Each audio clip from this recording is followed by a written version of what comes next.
Hey everybody, it's Scott. Welcome back to my Jumpstart Your Podcast series. This is the third video in this series where I will show you how to master the audio.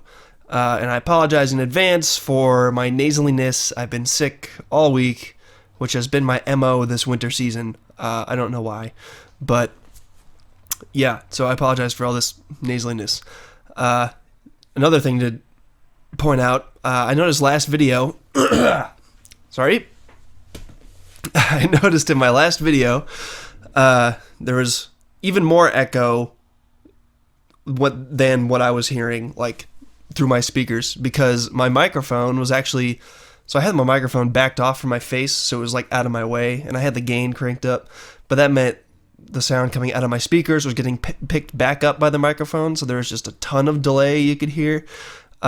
So I'm still tweaking my setup a little bit. So I'm trying this method, getting the microphone right up to my face, so that there's just less of the room picked up. There's a little bit less of the speaker noise coming out. Continuing where we left off, last week I showed you how to use EQ and compression on this recording that we had of Pastor Aaron Treadway from Fellowship Bible Church.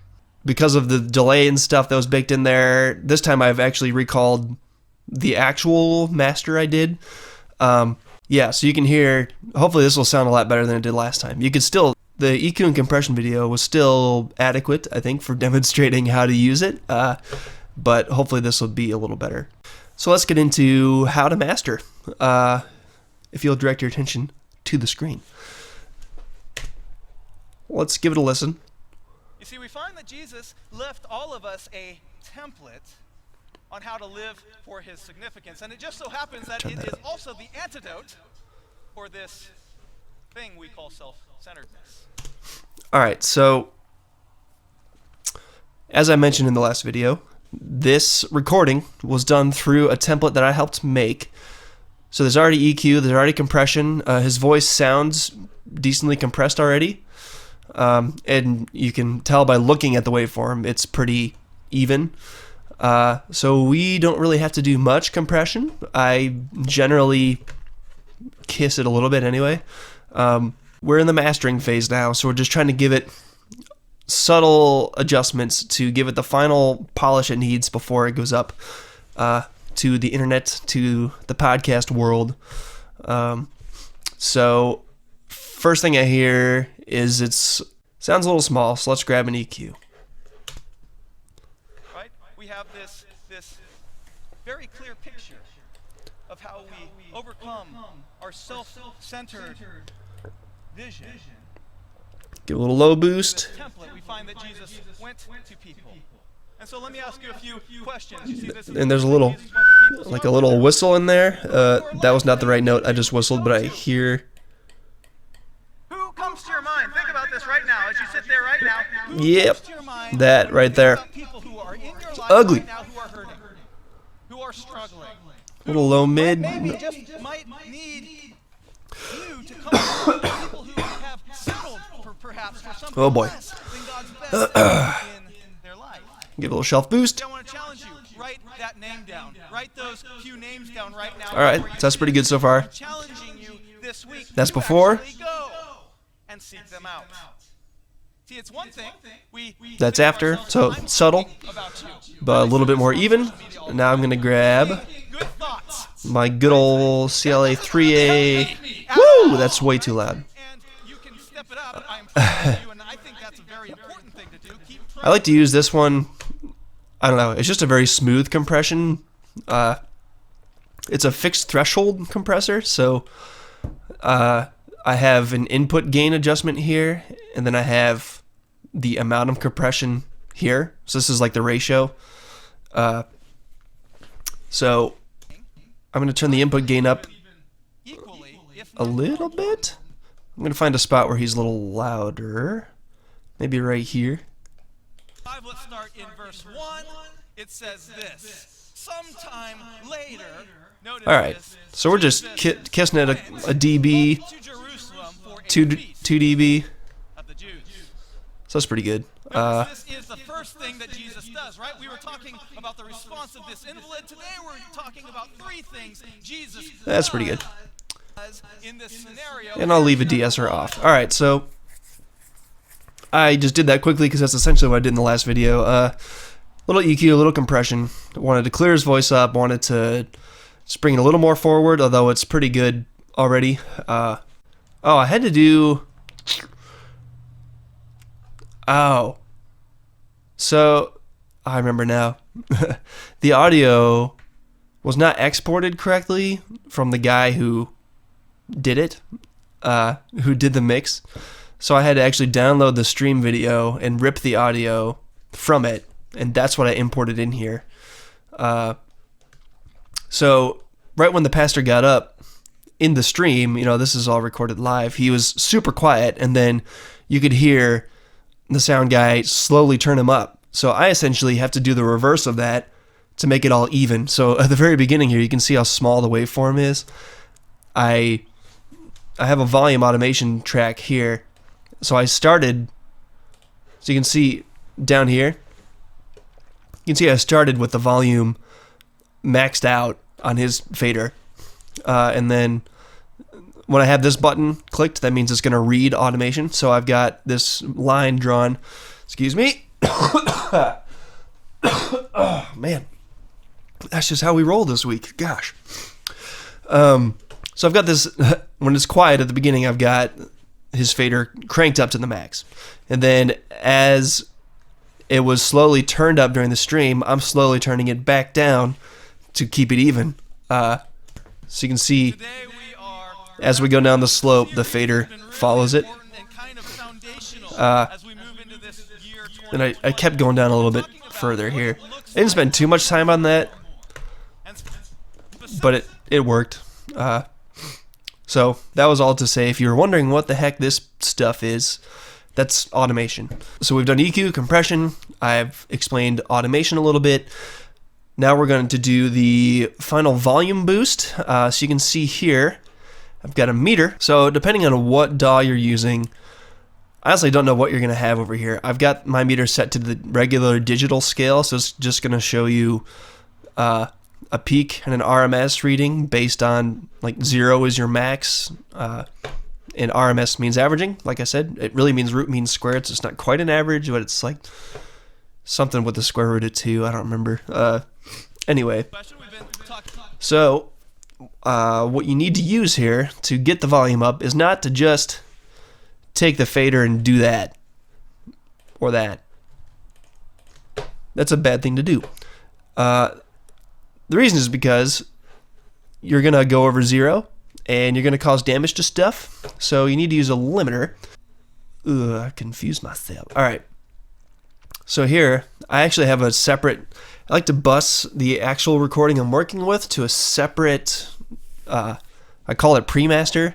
And I put my processing on this one so that when I bring another track in, I can use it as a reference, and that one's bussed out to the stereo. That's just how I can check my loudness against something I've done previously, or how I can check EQ, whatever, without the track I'm using as a reference being affected by the processing I'm doing. So I put the processing on pre-master. I route my, I don't know if I was using this as a reference or not, honestly. I don't remember what I did. Oh, probably not. Anyway, if I use a reference, that gets bussed straight to stereo, and then I'm just comparing this to this, and that's a good method to use if you're releasing weekly podcast episodes. You want them all to sound the same. Using a reference is a really good idea. Don't feel guilty about it. It's not cheating. Just do it. And I'm kind of hypocritical here because you can see I don't have a reference track in this project, so sorry. You should do it, though. It's a good idea. I do it frequently. Anyway, pre-master, so I've got limiters here. So what I do, I use 2 limiters. So the first one is there, the second one is a brick wall limiter, and I set the threshold to minus 0.5, and the brick wall limiter acts like a brick wall, like nothing is going to get through it. It's got a really quick release time. It just kind of slaps everything down that gets close to it. I like to think of it as kind of the limiter's playing King of the Hill, and anyone that tries to get up higher than he is, he just slaps down. You can think of it however you want, but that's how I think of it. So I use the first limiter to kind of get the gain up, and I do a little bit of gain reduction here. The Gospel of John records this man's story. It Find says the loud part. and you're going to find that today you're centeredness. John chapter 5, let's start in verse 1. It says this: sometime later, all right, notice this, Jesus went up to Jerusalem for a feast of the Jews. So I could probably go a little Notice more on this this is the one, first thing that honestly. Jesus does, right? We were talking about the response of this invalid. Today we're So talking about three things. the thing to be Jesus considering here, back to this meter thing over here. So I've got the digital scale loaded up. This is probably what you're gonna have in your DAW. I've got a bunch of like other mastering scales I can use too, but just as a general guide, I'll just use a regular old digital scale. So it tells me the peak max was minus 0.9 and the RMS max was minus 18.7. That's your dynamic range. So I generally shoot for like 14, a difference of 14 between these two. That's a decent amount of limiting, and it makes everything loud. So I'll just shoot for that here. Does in this scenario, Which means I here's gotta turn number this one, up. Jesus went to the people. Do you notice this in verse 1? It's fairly obvious. But in this scenario, Jesus didn't actually need to go to this particular pool. It says that Jesus went to Jerusalem for a feast of the Jews, right? We talked about in week 1 that there were 3 specific feasts that all Jewish people were required to go to Jerusalem to attend. Jesus is in this city for this feast. We don't know exactly what feast it was, but All right, that's pretty good right there. So that's the last step. So to recap, I did a little bit of EQ, a little bit of compression. Everything sounded pretty good already. So I just did some subtle changes there. And then I used my 2 limiters to get the overall volume up, but to not clip, to not go above 0. And this right here, I have a peak of minus 0.9 and an RMS of minus 15.1, which is roughly 14 dB difference. So that's pretty limited. That's, it's going to sound pretty loud, but that's competitive with what's out there now. That is, quote, radio ready. So yeah, that is mastering in a nutshell. I have a lot to learn myself about it. When I do it, normally I use this K12 scale, which I don't really understand why, because to me it's just like a digital scale, but it's just offset. So 12 is effectively 0 now. So if I hit play, oh, come on now. in the same place with the same people for 38 years. But Jesus is very quick to tell this man to me, it that takes the his same sin scale and it just shifts would it. actually lead to a much greater problem in his life.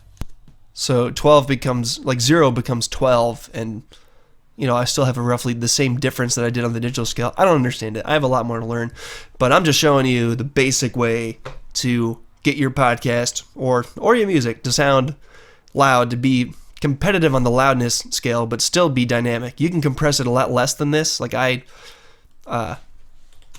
Look at verse I've 5. got a few Matthew 10, dB verse on 5. each limiter here, which limiting and compression are pretty much the same thing. Limiting just really doesn't allow anything to go higher than it.